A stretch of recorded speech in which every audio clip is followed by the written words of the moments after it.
My name is John. I work for a certain publishing company as a sidekick. I'm turning 40 this year and still haven't found a partner. That's not to say I've never dated, though. In college, I had one. We got together at a book group and started dating after realizing how much we both loved the same novelist. Since we worked close to one another after graduation, we continued to be close. We never got into arguments. Our bond was as strong as it had ever been. I used to believe that I wanted us to remain this close forever and perhaps even wed in the future. It seems that I wasn't the only one who thought that. Our meetings became less in number as she became closer to a senior colleague at her job. She ended our relationship by the time I was in my second year of work.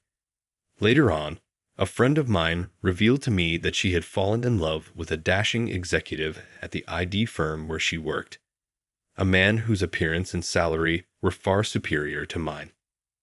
Men are ultimately chosen by women based on their appearance and financial status. I never got a girlfriend again after losing my self-confidence. I haven't even remotely expressed interest in ladies in my life.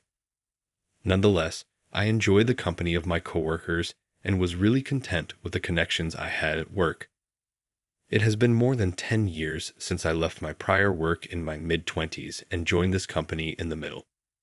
It's easy for me to fill in for my less experienced colleagues when they make a mistake, even if I don't hold a prominent position. I used to occasionally go out for drinks after work and listen to my coworkers' grievances while giving them advice. They therefore truly depended on me. He then came up to me one day, the day after I had assisted in covering up an error for a coworker, and said, "We've got news. Have you heard? A young woman will be joining us from headquarters as a new employee." I put both of my hands lightly on my colleague's shoulders as he became giddy over a young woman and murmured, "Easy there, calm down." Shortly after he regained his breathing, our boss and the aforementioned young lady entered the office. "Starting today, Saren will be the manager of this division," she stated. "My name is Catherine. It's nice to meet you, everyone." The ovation grew louder when she nodded slightly and acknowledged them. As the applause continued, my subordinate colleague whispered to me, "I heard Catherine used to be a department head at headquarters." It struck me when I heard that. Impressive for someone so young.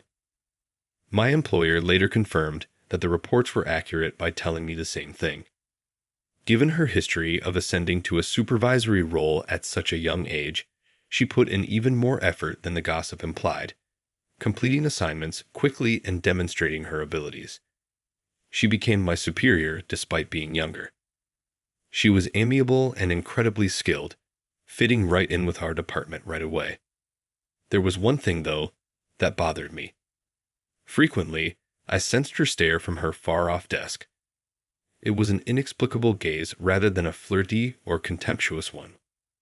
I initially assumed she was perplexed by me because I'm a middle-aged man who still plays a supporting role. She came to my desk one day, a few days into this, and asked if I could get something ready for her by the next afternoon. She was really capable, so I assumed she could complete it more quickly on her own. But after realizing the basic information she required, I chose to assist her because of her efficiency and the fact that I knew she must be overworked. I told her, "I can finish this today. When it's ready, I'll bring it over." She remained still as I returned my attention to my computer. She had a shocked expression on her face and her mouth was open when I looked up. I said, "What's wrong?" She appeared to awaken and utter, "Oh, nothing." "I'm grateful," she said, eventually returning to her desk. As agreed upon, I turned in the finished paper shortly before work ended that day. She glanced from the document to me and back again, seeming even more astonished than before. I steeled myself, fearing she would tell me I wasn't doing a good enough job. She finally managed to say, "Amazing," as her first word. She went on, "Who exactly are you?" Then, it seems that my presentation was so flawless and sophisticated that it surprised her. Observing the situation, a younger colleague was pretty intrigued and was ready to approach me when another colleague sensed the tension between us and took the younger colleague's hand, saying, "We'll be heading out now," and walked out of the office. I met her eyes after waving them off and said, "Just a sideline employee, really." However, as she looked up at me with a perplexed expression, she blurted out, "No offense, but this French document isn't something you can just translate. Even our headquarters staff finds it complicated, but you've put it together so well. It's astounding." I explained, "In actuality, I studied abroad for a year during college," while she kept looking at the paper and then at me in shock. I devoted all of my study time to learning French. During that period, interacting with native speakers helped me become even more proficient. She looked shocked, but her face didn't change when I explained. "I understand that you speak French. However, there is information outside of French in this document. It takes time for an average employee to translate non-French text. However, you completed it so swiftly. How many languages are you able to understand?" I only gave a brief response, about 5, stating the obvious. She appeared even more shocked at my quick answer, as though she had seen a ghost. She held her head in surprise and remarked, "I can't believe someone of your caliber isn't in a top position here or at the headquarters." It felt like a transgression to simply tell the truth and have that kind of response. There was an uncomfortable silence. She paused for a moment, then smiled at me, as though letting go of the stress. She then started to tell me the real reason she had asked for the document. "To tell the truth, your work ethic has amazed me since the day I started here. John, it wouldn't be shocking if you were making it at our headquarters, considering your age and the caliber of your job. I've always been curious about why. So that I could evaluate your skills, I had you work on this complicated document. John, from what I've heard, you quit your last job, came to work for this company in the middle, and have been working in a low-key capacity for more than 10 years. Do you not want to move up the corporate ladder in the future?" I wondered if my coworkers felt the same way about me when she told me that. However, I wasn't all that interested in things like fancy titles or promotions. She chuckled at this and replied, "You're an interesting guy." The jobs that were assigned to me were much harder after that day. She invited me to go with her to a meeting at the headquarters later on. I reluctantly accepted and made my way to the headquarters. I was a little anxious because it was my first trip to the corporate office since my mid-career interview. The topic of discussion at the meeting was an upcoming youth business book.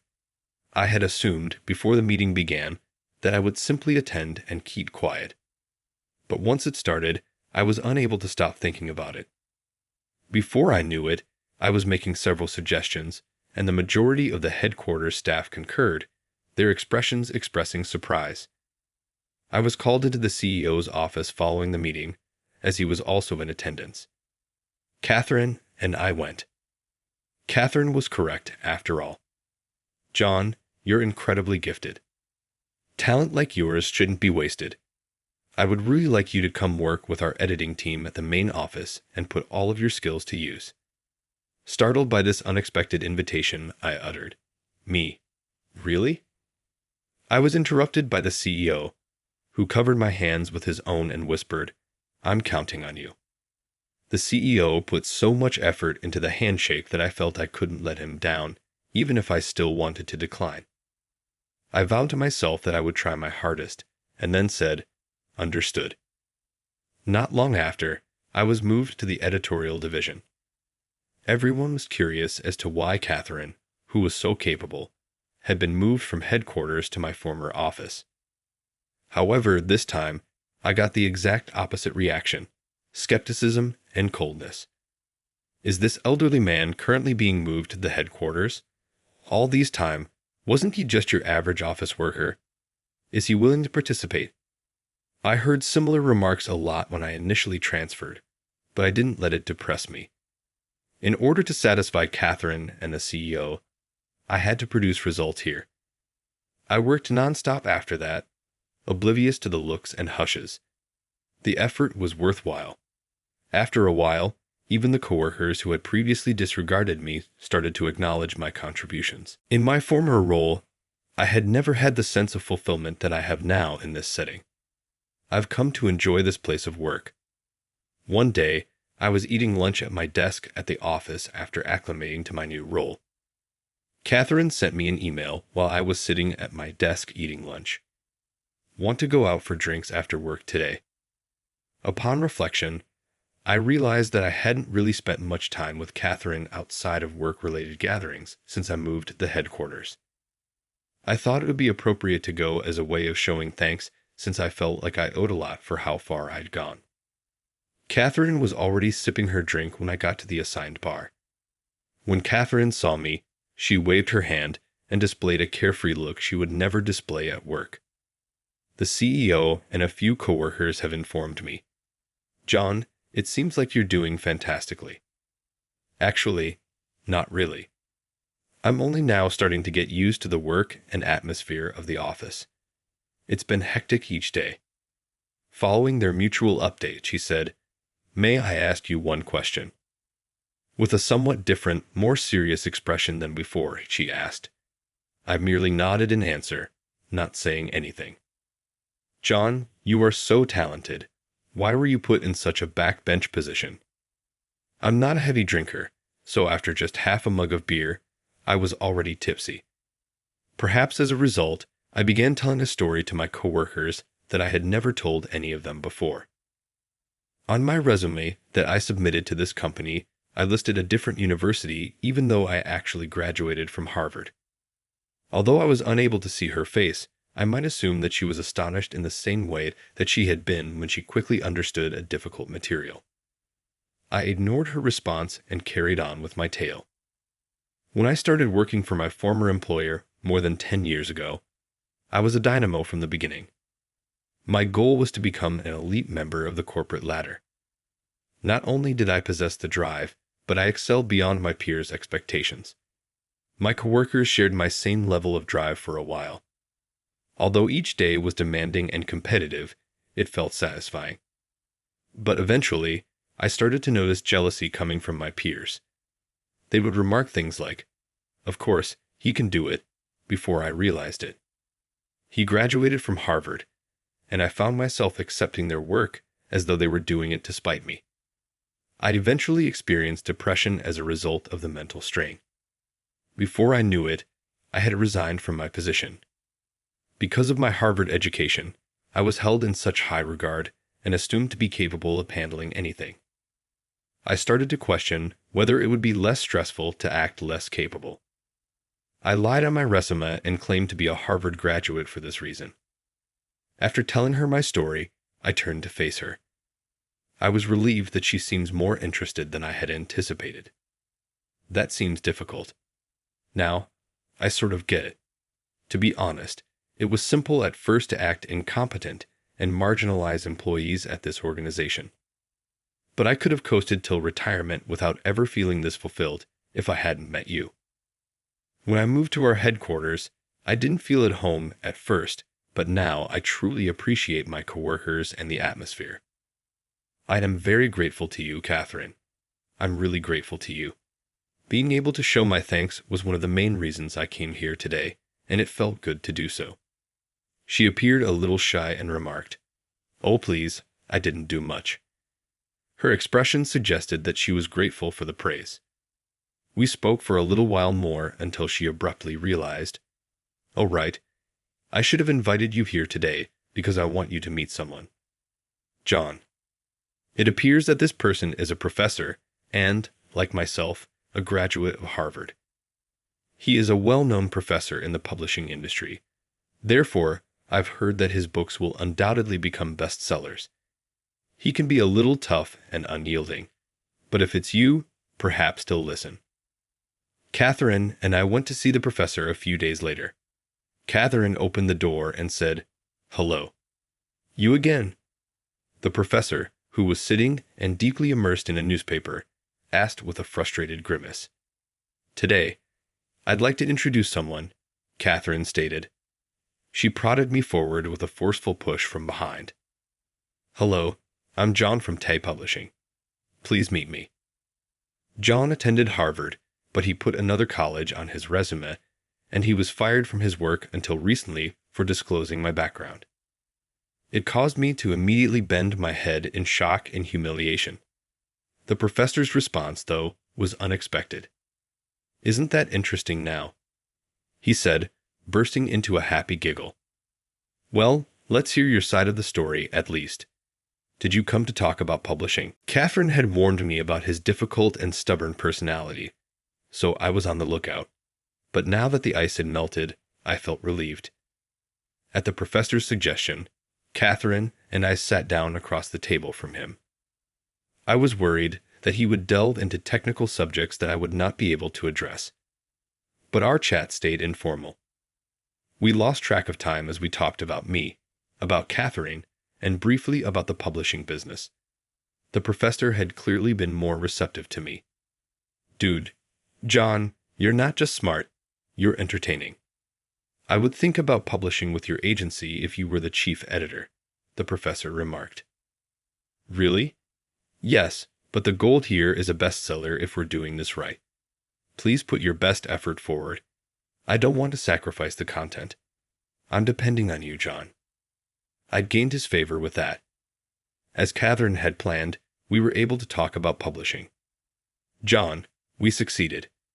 Even that unyielding professor was touched by your persuasiveness," I remarked modestly.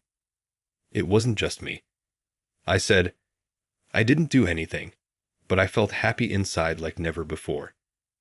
It was unbelievable to me that I would get to collaborate with someone as prestigious as the professor. Just thinking about it made me eager for every day."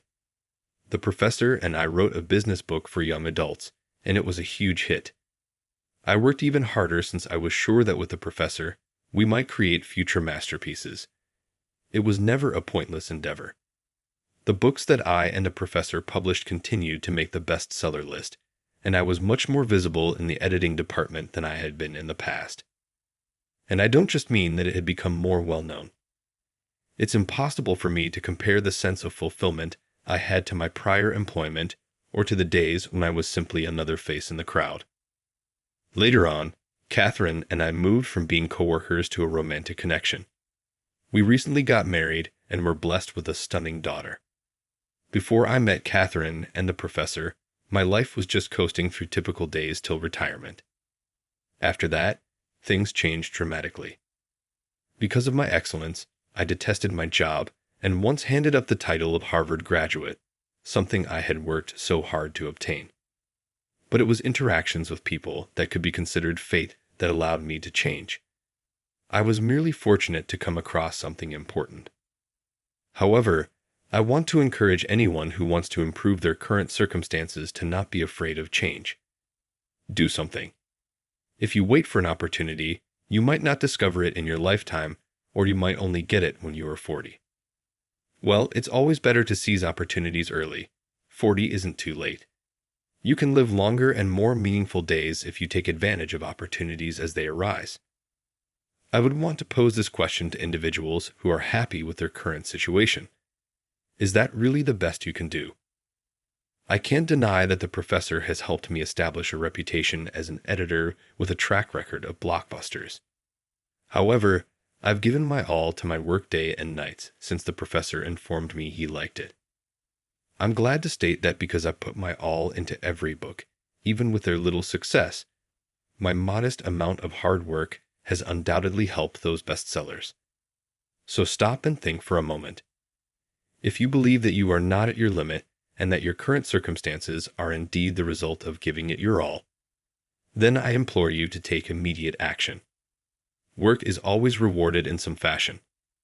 If a few interactions can significantly alter my life, even after fabricating my education to become a sidelined employee,